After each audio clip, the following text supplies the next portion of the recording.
Brangus Panevėžio krašto žmonės. Įprasta linkėti baltų kalėdų, o už lango panašiau į pavasarį. Ir tada aiškiai suprantame, kad šviesu tampa ne nuo sniego, o nuo artimų sielų gerumo ir dėmesio.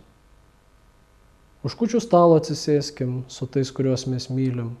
Ant stalo lėkštę dar padėkim dėl to, kuris paklydęs. Jei pasibels jisai, sakykim, žinojau, kad ateisi, tuomet širdim jis pamatys, kad nemanai jo teisti. Nuprauskim veidą ir priglauskim, tuomet apleis jį baimė. Ant žemės žmogui būt žmogum pati didžiausia laimė. Panevėžio miesto Tėvynės sąjungos Lietuvos krikščionys demokratai nuoširdžiai linki, kad jūsų širdise niekada nepritrūktų meilės savo artimui. Tegul šventos kalėdos ir artėjantis naujieji metai apdovanoja gerumu, sėkme, sveikata ir tikrovę virstančiomis svajonėmis. Būkite laimingi.